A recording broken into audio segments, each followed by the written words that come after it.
evening. My name is Bob Liff, and this is the CUNY Forum, a monthly town meeting that brings prominent New Yorkers together with faculty and students of the Edward T. Rogowsky Internship Program in Government and Public Affairs. The potential implosion of the Working Families Party in the aftermath of its endorsement of Cynthia Nixon for governor, and Andrew Cuomo's reported threats to punish the party and its supporters carries a lesson about the so-called minor parties and the future of fusion voting as part of state electoral reform.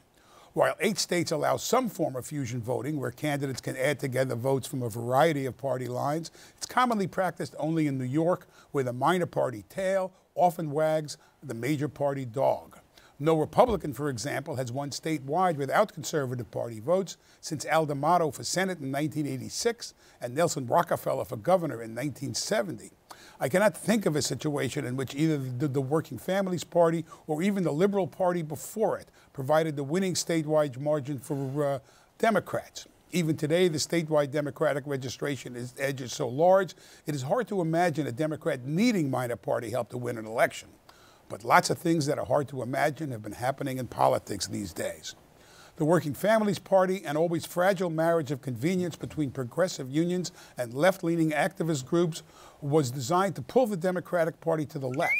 But the WFP and the Conservative Party struggles to balance its ideological underpinnings and its transactional need to get 50,000 votes for its gubernatorial candidate to maintain permanent ballot status.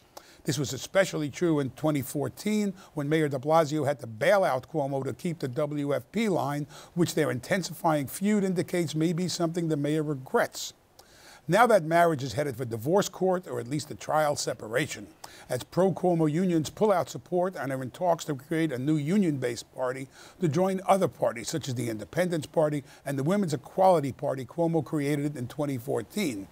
This could lead to mind-numbing complications if Brooklyn Councilman Jumaane Williams defeats incumbent Kathy Hochul in the Democratic primary for lieutenant governor. Since we vote for governor and lieutenant governor separately in primaries, and they then run as a team in the general, we could wind up with tickets with Cuomo, Nixon, Hochul, and Williams in various combinations on various lines. Different combinations mean the gubernatorial candidate would not be able to add the vote totals together unless parties maneuver to unify the tickets. The status of fusion voting is one of many electoral reforms that have been proposed, including early voting and same-day registration, which are common in other states. But their absence here is a major factor in why we have such relatively low voter turnout and participation. The question is whether the two major parties should be big tents, one center left to left, the other center right to right, or they should be harder-edged ideological vehicles hollowing out the political center where most elections are settled. Should we move to end fusion voting? We're joined by 4 New Yorkers who take an active part in the politics of the state. Keith Wright is a former Assembly member and State Democratic Party chair who is supporting Andrew Cuomo. L. Joy Williams, veteran political strategist who runs LJW Community Strategies, is working on Nixon's campaign. Mike Long is the longtime chair of the Conservative Party and backing Dutchess County Executive Mark Molinaro's Republican bid for the governor's mansion. And Michael Benjamin is a member of the New York Post editorial board and a former assemblyman himself, who will tell us what it all means. Joy, let me start with you. Nixon's endorsement by the WFP kind of blew up this kind of consensus between the Democrats and the WFP, and in fact, neither the party, neither the WFP nor Nixon has committed to staying on the line after, if she should lose the Democratic primary. How does this factor into the future of the WFP as a political player on the left? Well, I want to go back to something you said in the beginning in terms of the minor parties sort of being used as a way to pull the major parties in one particular direction. And, fusion voting in the state is not new. In fact, it was used against Tammany Hall, to push and pull candidates one either way as well. And it's used all across the country in ways to hobble together votes. And the truth is that a lot more people are not identifying with a particular party party for party's sake and more trying to think about their individual values and their ideology that they believe on certain issues.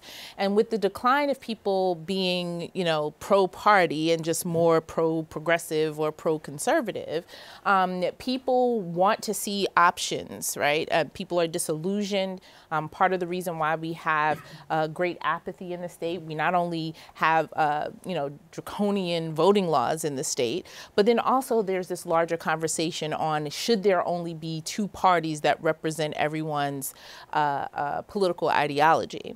And so to bring it back to today, I think, you know, people are more engaged. The conversation is larger, partly because of what's happening nationally, and people are paying attention and more engaged. And so here was an opportunity in the state to push and pull a major candidate, a sitting governor, and representing that party to the left where people believe that the party should be. Keith, you're on the other side of that divide. You spent a long time as the state party chair, and there's always been a discomfort among Democrats with the threat that one day the Working Families Party could cost the Democrats an election if they went in opposite direction. I don't know if it's a discomfort. I mean, I remember when the Working Families Party was first established, it was around 1996, 1997, and I was carrying the petitions in order to get them on the ballot. I think the discomfort is that, you know, we're not homogeneous at all in this state. And I think Joy is right. I mean, there was, and if I remember correctly, and Michael and Mike are here, that Working Families Party, there was, to some extent, people were upset that they thought the Democratic Party had abandoned Dave Dinkins, I believe, at that point, back in '93, I think it was. So you had all the unions together, and they said, we need to form our own party. And then that's really, I think, the how the Working Families Party was born. But the Working Families Party, I think, has some problems right now in their endorsement of Ms. Nixon, in that a party such as the Working Families Party, parties such as the Conservative Party, they have to get 50,000 votes in a gubernatorial election. So that's why I think you heard some of the folks in the Working Families Party when they said, yeah, we're endorsing her in the primary, but we'll come back to you again come November and see who we in fact support.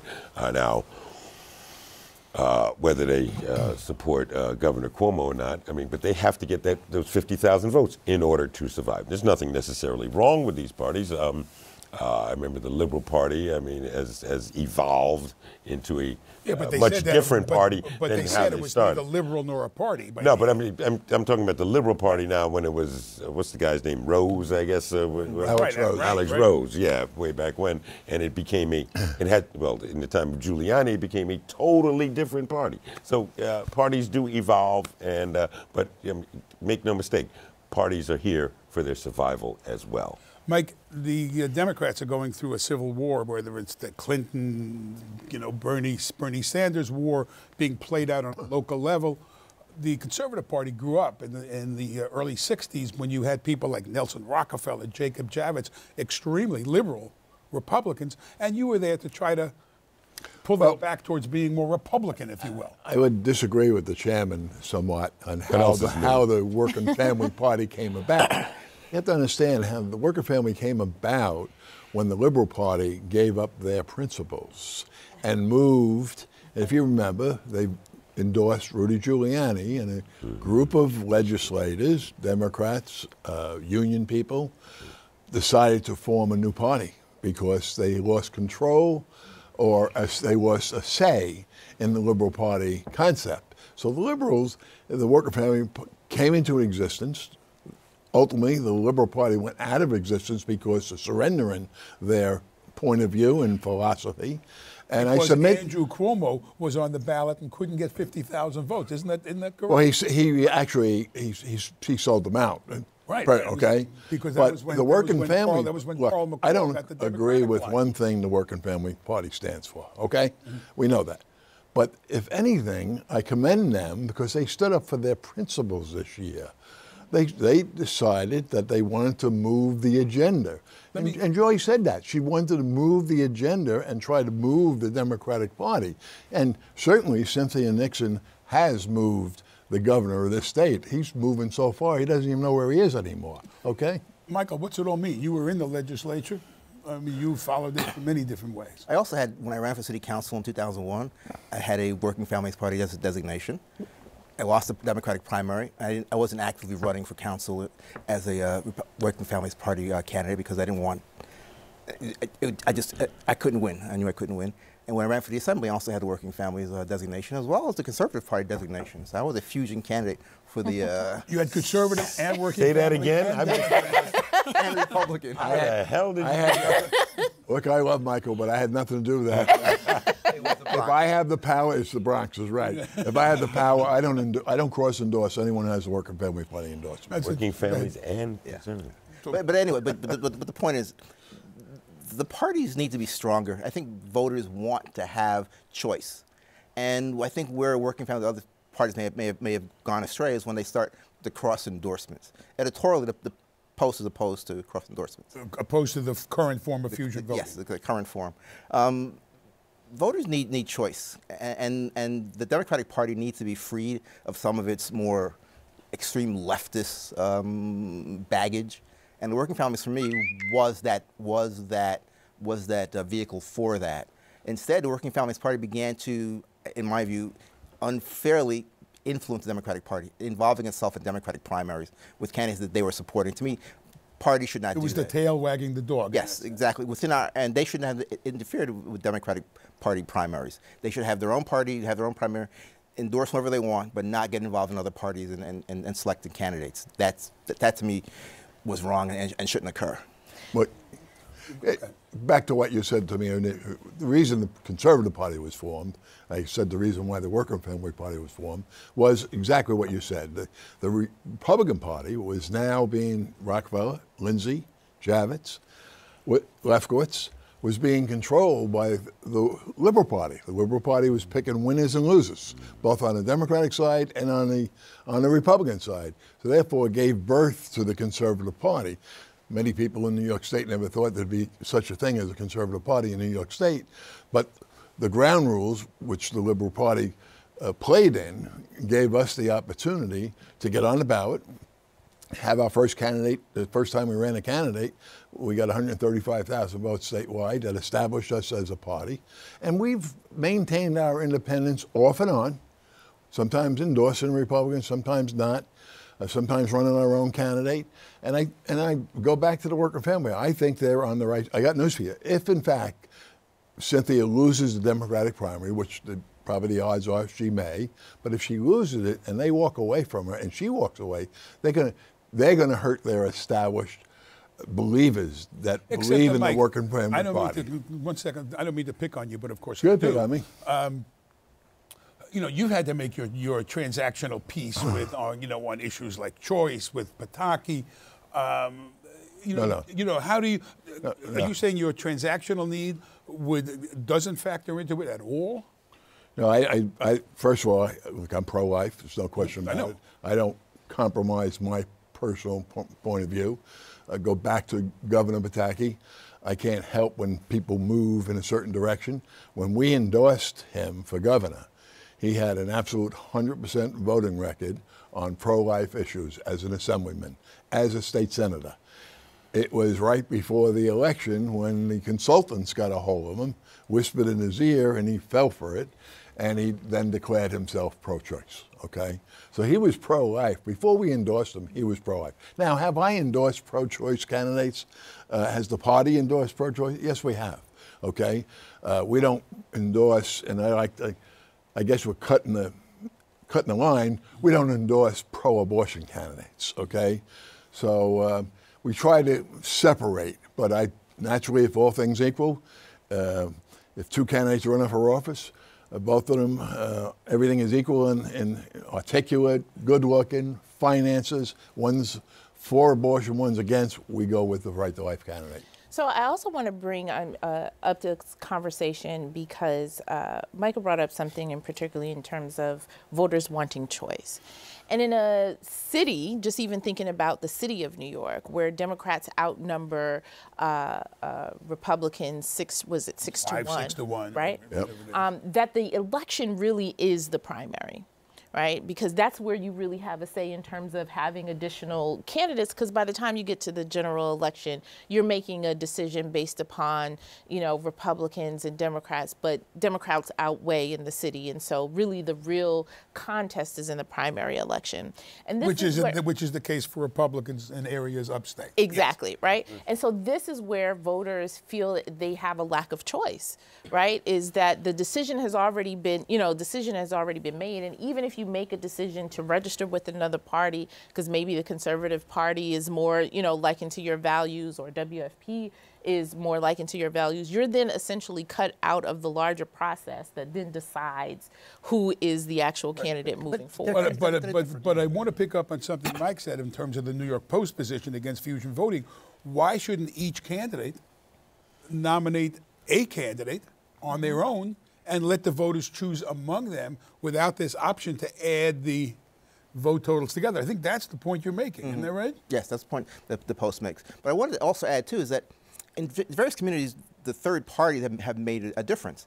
I believe Roger Green and Al Vann were elected to the Assembly with Liberal Party votes in a general election after having Roger lost. started his own party. I think he called it Children First. The Children First Party. Except that James Buckley was elected United States Senator in 1970. Letitia James. I was getting ready to say, and James James elected. She hit the on the WFP, on the Working Family Party line alone. But James Buckley, you know, talking about his point about what the Republican Party was like at that point, he walked between Charles Goodell, who was an appointed anti-war liberal Republican, and Dick Ottinger was the Westchester congressman running on the district. And we elected James Buckley on the conservative line to the United States Senate. So yes, I mean, that has happened. But there you had a conservative candidate, a Republican candidate, and a Democratic candidate. And the people chose among the separate candidates as opposed to getting to add those votes together. I mean, there is a discomfort. I mean, I know enough about, I don't know as much about the Democratic Party as you do, but I've been around it long enough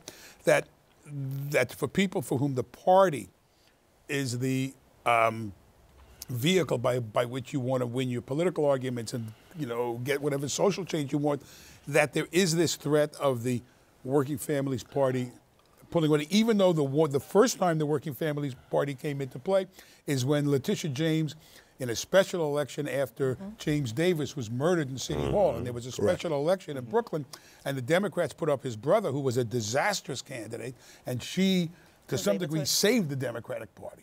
But again, those were But she came back home. She's come back home. And she's come back home. But I want to pick up a point that Joy was talking about. I mean, your most zealous, passionate voters vote in primaries. So if there's any problem, I guess, with people not feeling involved, or if they're feeling disconnected, and that there may be some apathy come the general election, they need to get involved. They need to get involved. But Chairman, that's where the minor parties play a key role.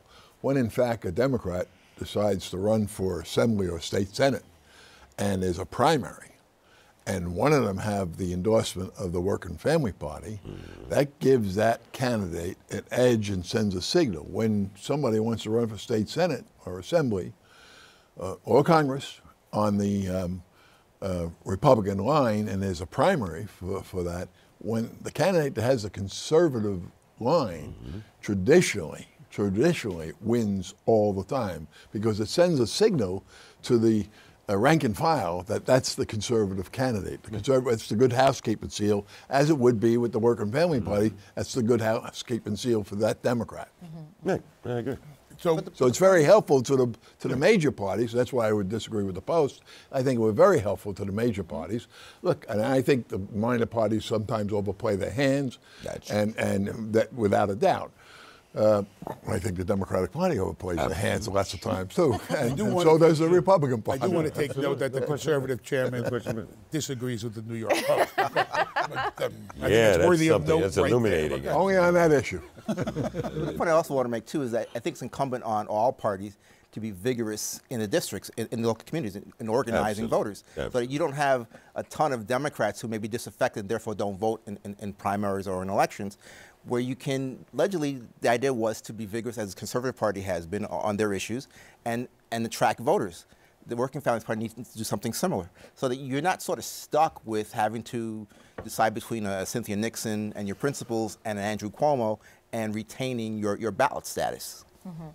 But I also think there is some difference overall, and this is a trend that's happening nationally in other states, and certainly as we can talk about the presidential election, is people sort of identifying and what relationship they have with political parties in general, right? And so there's a difference between the political parties of the old days, where this is where you got your job, this is where it was part of your community, your ethnicity, sort of all of that connected, and so it was more a part of people's everyday lives. And so there was seen some value in being, I am a Democrat, I am a, Democrat, Republican, or anything like that, right? There was some patronage tied to it, like all of that. All of that is presumably gone. And so not totally, but presumably gone. And then so people have a different relationship in terms of what a political party is supposed to do. And I talked about this with you earlier. We talked about, I talked about it on my show, but what is a party supposed to do? And for those people that we talk about being disaffected or sort of not being engaged in a primary, they don't get the connection of it. They think it's supposed to be that you are a Democrat or you are a Republican and it represents some value that you are supposed to have in terms of your political ideology. Well, that has now changed because you have, candidates, thinking or believing in one issue one day or changing things based upon so many other things. And so you can't automatically rely that the Democrat won't, is, the progressive or the left in an election. And so that leaves this apathetic voter to want to see something different, to want to have the different options, because they're not tied to a party like we were in the past. Well, I think that all changed, well, especially the black vote. Yeah. Certainly, I mean, when Franklin Delano Roosevelt came up with all of his programs, I mean, certainly blacks came into right after the Depression, came into the Democratic Party. And I think to some extent, and Michael may correct me, before Obama, I noticed the Republican parties were always trying to relate to black folks in terms of, well, you should vote the man and not the party, or vote the person and not the party. After Obama, I think Obama saved the Democratic Party, especially in terms of people of color, in so many ways, because it got them re-engaged and got them involved in party politics. And particularly, but why, going back to Michael's point, is that you then had a campaign and a candidate that was invested in what Michael was talking about, in organizing in local communities, pulling people in together so that they can be the center of organizing their communities. WFP does some of that similarly, right, where they are organizing people in a way that people feel a more tied relationship with the party rather than, say, the Democratic Party. But this is what, what is a political party? Was a political party traditionally was, to the degree the Democrats were center left and the Republicans were center right, that the party has been replaced by the candidate. I mean, Trump is the perfect example, where you had the entire, I guess, what passes for the establishment of the Republican Party against him, and now the party is centered almost as a cult of personality, and it's not just on the Republican side. That even here in the state, that there's kind of continuity of the party existing, and candidates fitting into the party, as opposed to the party fitting into the being molded to the candidate. Or am I making a distinction that doesn't make sense? Look, I think to that point, I think what's happened to the Democratic Party and to the Republican Party to a great extent, especially I'll stick here in New York State, the Republican Party and the Democratic, you can get lost of where they really stand on issues.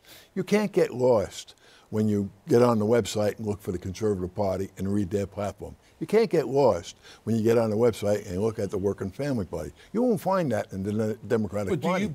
That's the difference. I think that gives it maybe a smaller base, but it gives people who feel that they're disenfranchised and have no place to go a place this raises the question. Go ahead. And I wanted, I'd like everybody to jump in. Is the middle getting hollowed out as the parties get pushed to their ideological edges? And elections traditionally have been decided somewhere in that muddy middle, Well, I submit to you the parties were getting hollowed out, moved back to 62 when the choices were Robert Wagner, Jake Javits, Nelson Rockefeller. I mean, everybody was of one political thought. Everyone was of a liberal political thought. And the liberals, to their credit, they brought everyone. They polled everyone, both parties. They polled Republican and but George Pataki, Dan Donovan. We're talking, Pete King. These are not arch right-wing candidates. These are conservative. These are center to center right. But you can't. I mean, look. That's the mushy middle. Pete King and Jerry Nadler, there's a clear difference. Okay, Jerry Nadler and Peter King, there is without a doubt a clear difference. Although they work together. All right, they work very well. But Pete comes from that school that.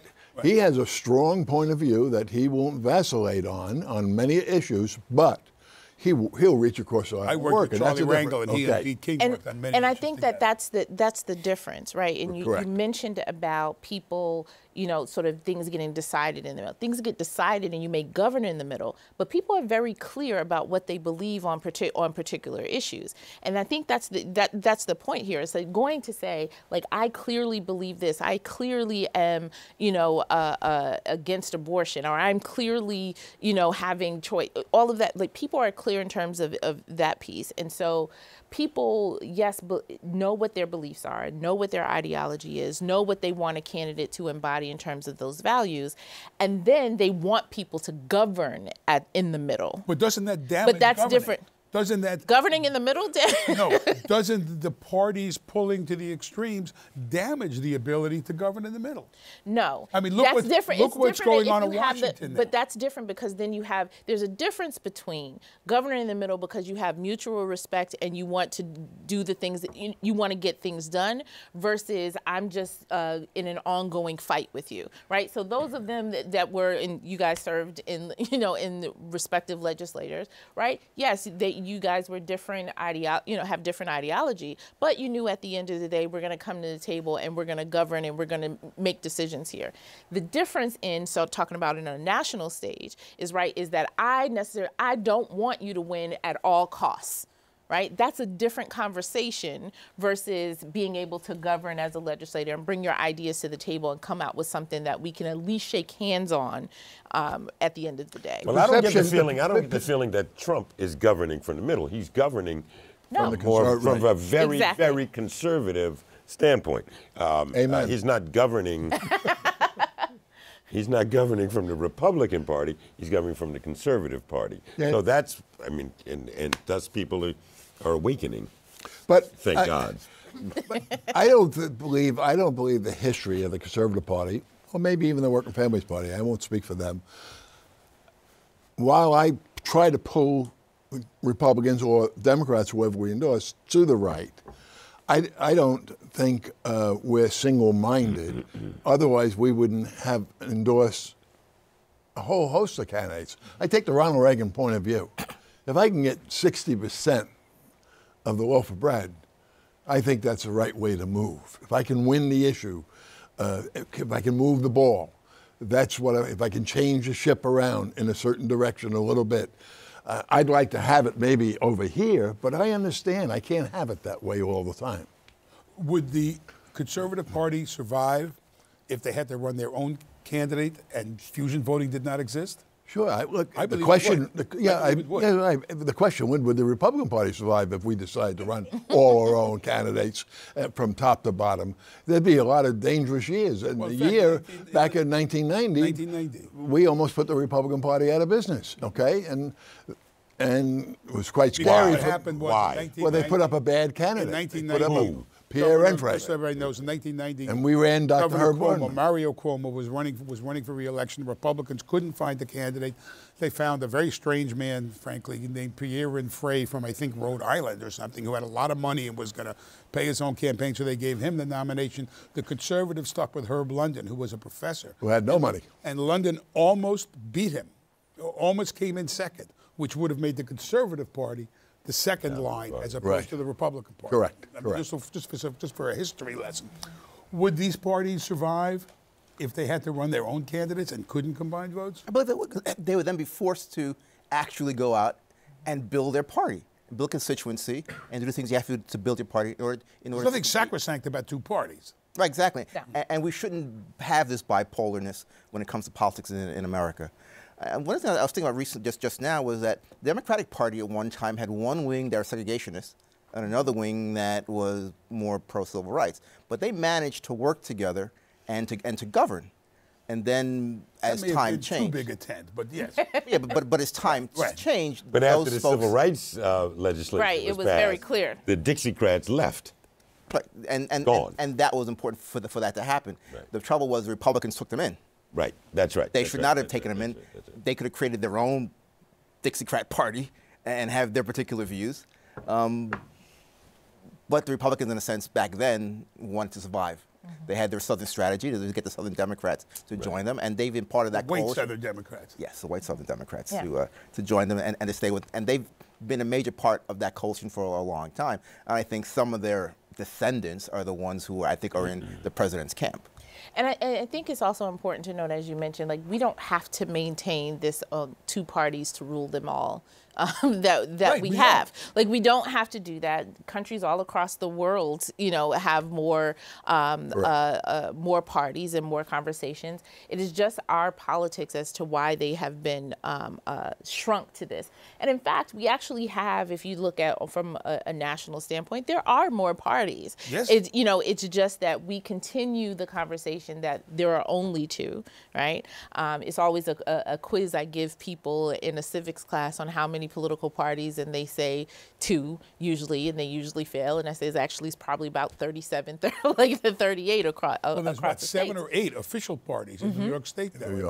Yeah. Take this year, for example. If in fact, we followed the New York Post editorial board and didn't allow fusion voting, you'd have Andrew Cuomo running for governor.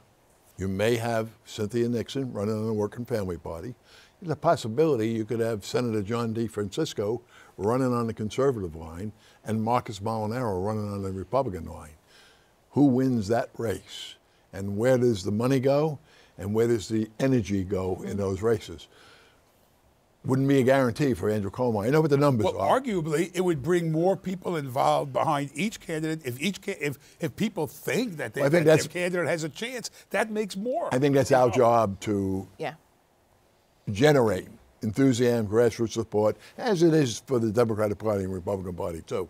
But I just put that example out that you couldn't. That would what every election would look like statewide. And this Conservative Party would grow from that if we ran only our own candidate. So, because every time we run our own candidate on a statewide basis, our numbers go up, and I mean up. Well, every time we endorse somebody, our numbers go down. So, but for the Working Families Party, if Nixon was, I mean, what's the thinking? You talk to her. I mean, I don't, you know, of course, I want you to give up some confidences, but whatever you could, I would too. Whatever we can get. Let's take what we can get. I was saying that, I'm not being honest. So what can you tell us about the thinking? Because Bill Lipton, the head of the Working Families Party, has all but said,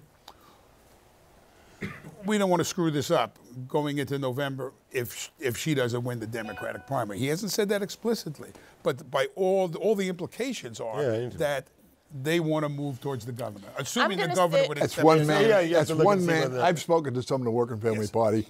They're not all on board with that point of view.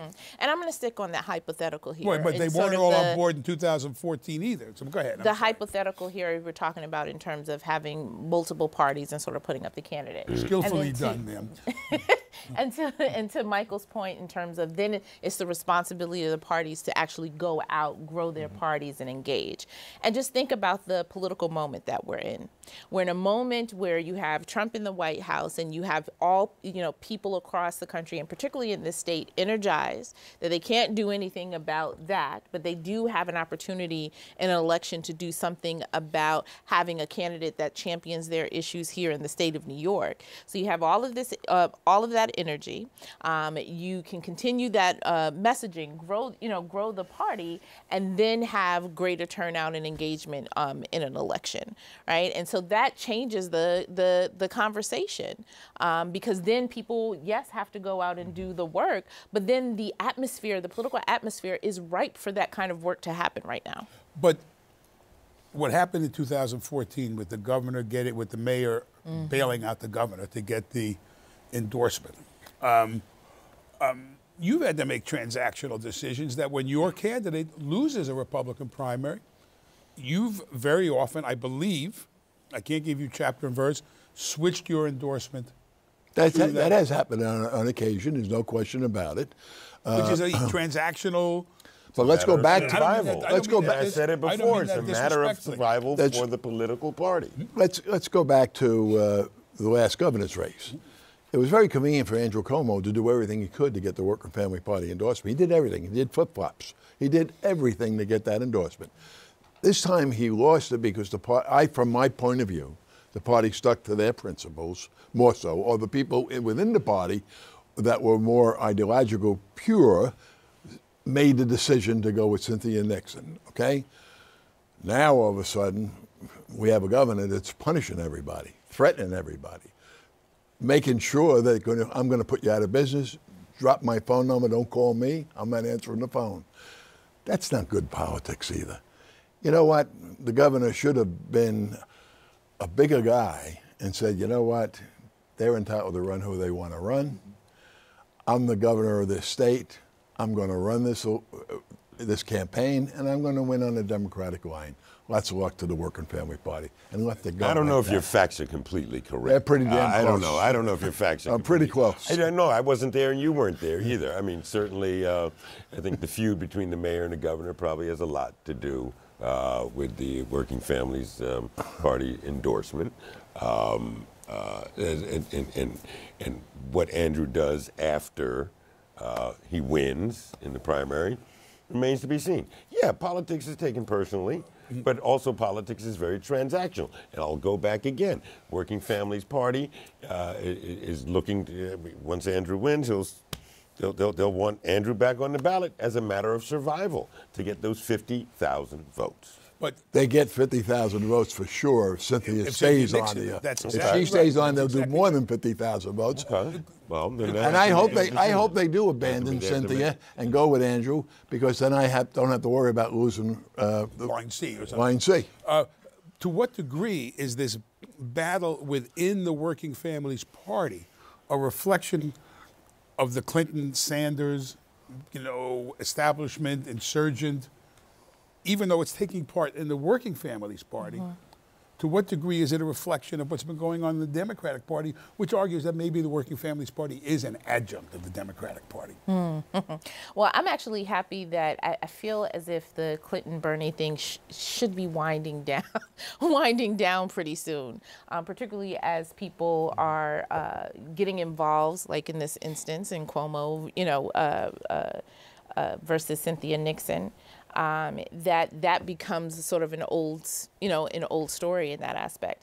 I mean, look, truth be told, I'm a registered Democrat myself, right? And have been, I call myself a Shirley Chisholm Democrat, right? So, and have been for so long. But if you think of the policies that someone like Shirley Chisholm, had, who do they most align with nowadays?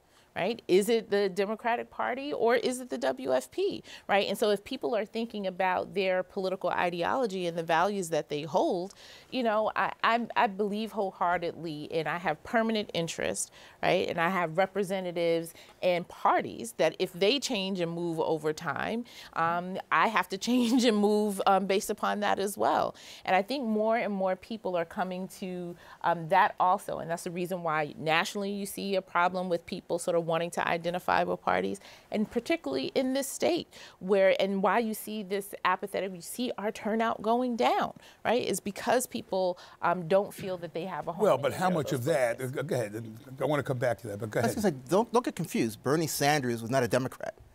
He's an independent and socialist. Socialist. What the Working Families Party and Democrats found is that his ideas, socialist ideas, have currency. And that's what I think is moving the WFP. They realize his thoughts, his philosophy, similar to theirs, has currency and has a voting base. So why not reach out and make that voting base yours. The Democrats under Cuomo want to be a centrist party, but they can't because they have to move to the left in order to retain votes and to retain the political primacy. But it isn't about Bernie being a Democrat and moving Democrats left. Bernie being an independent socialist whose ideas the Working Families Party has found as currency, and they want to capture that base and make it part of their party. Yet you had this split. I believe it was always a split waiting to happen between the unions, who are by definition transactional. They're trying to win the best deal for their different unions for now. their And for different, their yeah. Some of the unions are very conservative as opposed conservative to in the more some way. liberal. They're conservative in the sense of their protectionism for their interests, but they're very progressive in terms of social issues and economic advancement for working people. Still some of them. It's a I would say still some of them, because when we all even when we're using the phrase unions, there's a certain type of union that you're thinking about when we're talking about progressive issues. But there's also a police union, and there's also building trades unions and things like that. And so those that have very different social views and also but the Ascendant Union, SEIU, 1199, 32BJ, the teachers union, the public sector unions. These are the unions that are probably most influential in democratic politics today, and they were the ones who were involved in the working families party. Sure. So, go ahead, I'm sorry. Well, I was just going to say, look, nothing has changed if you roll back even before the Conservative Party existed. When the Liberal Party was around, the Democratic Party, many occasions, were really upset dearly when the Liberal Party did Lindsay, the Liberal Party did Javits. Okay? The Liberal Party didn't do Rockefeller because Rockefeller didn't think it was right, but they did a good winking operation with Meade Esposito at the time in Brooklyn, the Democrat, and they just moved around to make sure everyone was happy. So nothing's changed. Right now, we have a Democratic governor who's mad at the Working Family Party, okay? And he would be mad if, in fact, someone else was running other than Cynthia Nixon. He wanted that line, and I understand that. He brought it about on, I don't want to go backwards, but politically, he brought this on himself. Last year, and I'm not a fan of Bill de Blasio, you know that, he had no need to slap Bill de Blasio around all year long. All year long. There was no real competition. Nicole Maliotakis ran a good race against him, but the governor of the state, on every opportunity, slapped Bill de Blasio, the mayor of the city of New York, whenever he could, for no reason whatsoever, most of the time. He should have been above that fray. The same as I said he should be above the fray going after the Working Family Party. You raised something in your earlier comment about the fact that we have lower voter turnout, lower voter participation. Early voting. Yep. It's ubiquitous around the country. Why? What is sacrosanct about the first Tuesday after the first Monday in November? Same-day registration, easing registration requirements, easing electronic the ability to poll vote. books, anything else. That's what there's a proposal in the state Senate. Which is not going to go anywhere, to make it harder to vote. Requiring the presentation of a government-issued ID at the voting, which is not going to go anywhere, but it kind of echoes some of the things that have been going on around. And not going anyplace, all for the wrong reasons. Well, you have to get on an airplane. You need photo ID. It's a difference. All right? You have a need photo ID to get a fishing right to license. vote, not get on a plane. You need photo ID to get a fishing license. We can do a whole other show on that. When I was chair of the election law committee. It's a false narrative to say why people are against the photo ID. Now listen, let the chairman. When I was chair of the election law committee, we put forth same-day voting. We put early registration. I mean, we put forth all of those principles, and it was the conservative Senate that stopped it. Now, with the conservative party leading the charge. I bet you did. Anyway, and you've been proud of it. And then they tried to, they countered with when we were trying to get the new electronic machines that you should have a voter ID and such. And that brings back all of the ghosts of voter suppression. That brings back all of the ghosts of Jim Crow. That brings back all of the ghosts of poll taxes. I mean, it was just something that's hard. We should and we should make it more encouraging for people to vote. I sorely disagree with you. It's actually appalling. You're right. Particularly exactly. as a state of New York, that is supposed to be this model state of progressive issues, of I call it, you know, we like to say that we're the progressive Mecca on the hill, and yet we have these draconian laws. It's just, it's embarrassing, you know, across the state, where you have other states in the South which are known for voter suppression, have been cited by courts for voter suppression, and they have more liberal voting laws than we do. I mean, it's just long overdue at this point.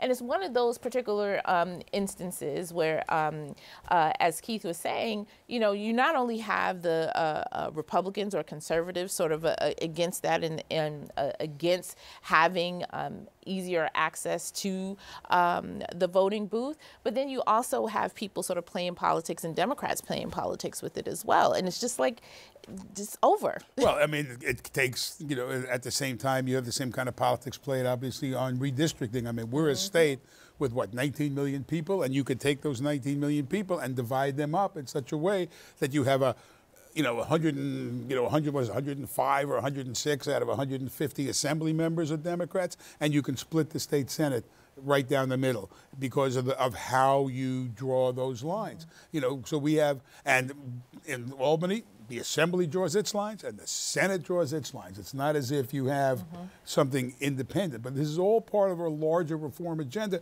that the fusion voting is part of that discussion, though it's not as in my opinion, not as decidedly suppressive of votes. You know, it's not as unfair as I think some of these other issues are. But I mean, why can't we get anywhere on early voting as so many other states have? They're asking you. Yes. Thank you. Well, you already took credit for it. Well, look, I think voting is a very important privilege that citizens It's a have. right. It's not actually It's a privilege and it's a right. Right. And I think it has to be really, and there's some clear examples that early voting can go wrong. Fraudulently. Can go wrong when all of a sudden people are voting 30 days out and their candidate, it winds up being indicted, okay? So I think I like to protect the system we have. I don't believe people should be voting 30 days out. I don't think you should have instant registration and then people run to the poll. That all brings about more corruption, in my view. There's no actual evidence that does that. Well, over there is. other, I'm sorry. No, I mean, you can take anecdotal, individual cases in terms of what that happens in individual states, and it's less than 1% of actual any voter fraud happening, of any of what you described actually happening in the space. Look, the only thing you do is you open the franchise so that people have more access for them to cast a ballot that is their right. When you think of it in the frame, but you're thinking about it in the frame of a privilege and saying that you get to determine who gets to do it and who doesn't. Let's look at what the Democratic Party did to Bernie Sanders nationally, okay? Let's look at what Hillary Clinton and the Democratic Party participated in a primary process that was known for a year beforehand that he agreed to participate in and weren't able to do so. They rigged the convention. Stop it, Mike. Stop. It's a fact of life. There's no rigging. No, not at all. Listen, we had a robust. Defend you because that gang. We had a robust. No. I mean, listen. You had two different candidates. I didn't expect them to agree with me. We had. You sound like Donald Trump talking about it was rigged. Come on, man. You had Bernie Sanders. I mean, he had a different. He had a real fair shot. Well, listen, He wasn't a Democrat. He wasn't a Democrat. That's the major part of it. He wasn't a Democrat. Well, the Democrats there was a process that was sit with the Democrats. There was a process that was laid out a year beforehand of how the primary process works and the ability. The same process in which Barack Obama was able to do so, the election, his first election. Hillary, right? And I'd like to say too, and talking to Bernie-crats at the convention, many of them had no idea how it worked. Yeah. So of course, if you don't know the rules and how it works, you're going to claim it's rigged. They were new to the system. And so they're going to claim it's rigged. What opposition to early voting in New York is that there is this constant fear upstate of New York City dominating. Thank you for keeping us on point. If you have early voting, you have instant registration, then there's this fear that all these folks in New York City are going to come to the polls and overwhelm the rest of the state. But I happen to think that early voting and mail-in voting would help upstate New York because of the distances involved in getting to the polls. That's true. I think it would be beneficial to that community as well. And having run the Bronx Board of Elections, I'd never witnessed an instant of actual voter fraud or voters who registered who weren't properly eligible to vote. And it was the other way around. Persons who were former inmates and ex-felons didn't vote, believing that they had lost their right to vote. For life. Yeah. For life. For life, and that's untrue. Let me take a question. I'm going to try to get a few quick questions before the intelligence. Your name and your campus, please. My name is Razia Arabi, and I am from Baruch College. And my question is, because listening to all of the conversation around party and polarization, given that, you know, in 2016 presidential election, turnout to some extent be emotional because we had people, they vote emotionally. I don't want this candidate, so I'm going to go vote for this. And since now for the governor race in the state, things are just replicating the same kind of behavior from the national level election for the presidential election. That we have echoes. Do we of the have a national. concern that voters are going to actually turn out to be emotional more than going based on their ideology or what they believe the candidate can pull and be like, I don't want this and I'm going to vote for that person? People vote for different reasons. People vote for different reasons. Vote for different reasons. Some people vote because of a single issue. I can give you an example. My husband's commute, my husband is a public school teacher, and so his commute from Brooklyn to his school in Midtown Manhattan is completely influencing his vote on who he's voting for governor. Because of the MTA? Simply because of the MTA. Never mind any other, things. That is what his single issue is. Mine is different. I have neighbors who are voting strictly on education. I have other people I know who are voting strictly on the environment. So people vote for a number, and some people are voting just because they hate Cuomo, right? So people vote in different ways. Michael will tell you, because the same thing happened to me. Whenever I would run for office, people would say, I'm going to vote for you because I knew your mother. People vote for you. I'm voting for you because I know your father. I vote for you because I like the sneakers you were wearing. Or I vote for you because you shook my hand. I won't vote for you because of your father. Exactly. I mean, people will vote for different. People will vote for different reasons. I mean, I'm sure Michael ran into the same thing. I'm sure he got people to say that they wouldn't vote for him because they didn't like his beard. Or they didn't like whatever. They vote for different reasons. Yes, I'm sorry to say some of it is emotional. I would stand and talk to people on the corners for, I don't know, hours, telling them I believe in this, I believe in that, I believe in this, equal access to health care, jobs for all, certainly equal employment for everybody. It wouldn't matter. It wouldn't matter a lot of times, but people vote for different reasons. I think we all agree with each other. People vote for various different reasons, and you can't single out one reason why people are voting. I think the bigger problem we have and that we have to worry about, and I'm concerned about, if you take a look at the voting in New York City, the last two mayor's races, the votes are going down, not up. Participation should be rising, not decreasing. And that's the thing that I'm concerned about, that people are turning off to the political process, okay? And maybe it's because of certain things that happen to certain elected officials or certain elected officials do that we have no control over. But the problem is that if you consider the fact that, not this last mayor's race, but 4 years before that, only 25% of the eligible voters, registered voters, voted on election day. That's a problem that we really have, and that's a problem that we have to turn that around. More reason why you should give them additional days to vote. Yes, sir. We could give them $10 each. They'll come out to vote too. Tell us your name. It's illegal. And then line up for your $10. So my name is Albert Dweck, and I go also to Brew College. And my question is more directed to Ms. Williams.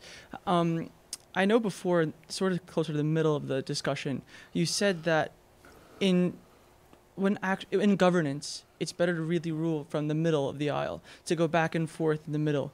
But my question more aligns to then why is Nixon running in the first place? Because Nixon was running so she could go farther to the left and represent the working family party. And then if she gets into the governance and she's the governor, and then she goes back to the middle, isn't she just betraying the working family party or betraying what's going on by going to the middle? And then also, I feel like that's why it's imperative to have these sort of parties on the edge, the fringe party, the conservative party, the working family party, is to make sure that people's ideals are represented, to make sure that people could have a voice. Good question. So it's a very good question. And so there's a difference between governing from the middle and betraying your political values. And I think that was also mentioned before. So there's a difference between I am running to prioritize fixing transportation infrastructure in the state, to prioritize education funding, to prioritize racial equity in the state.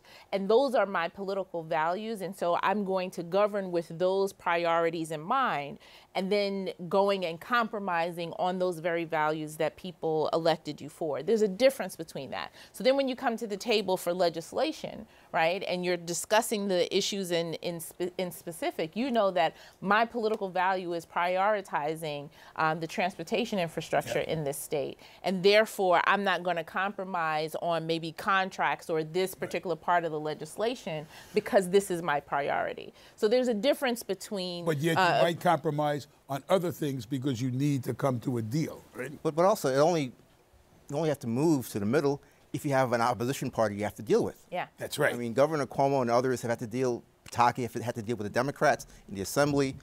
Governor Cuomo had to deal with the Republicans in the Senate.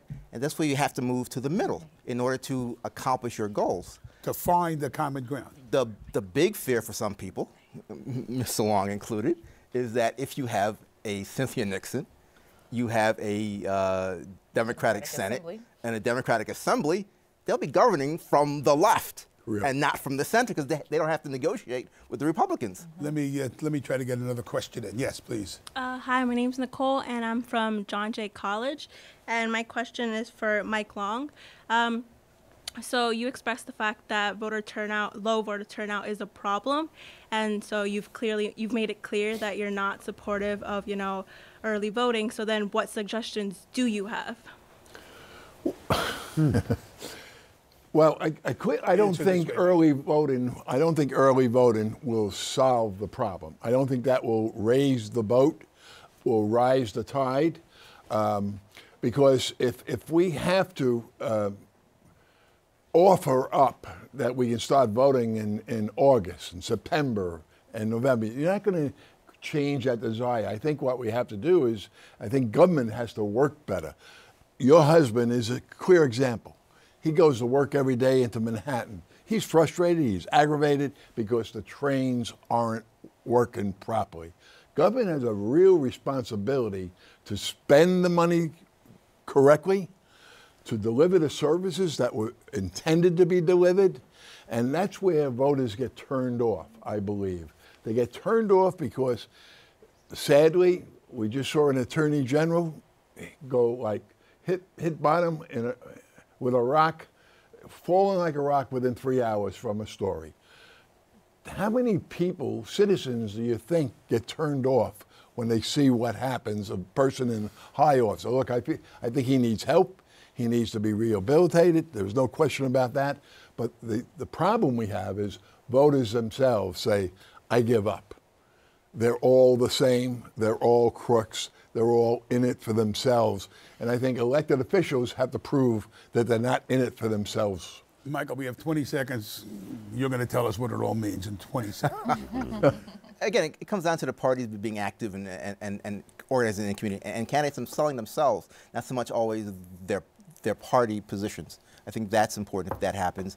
And also the parties have to be invigorated. Always make deadline. Thank you all. We'll see you next time on CUNY Forum. Thank you.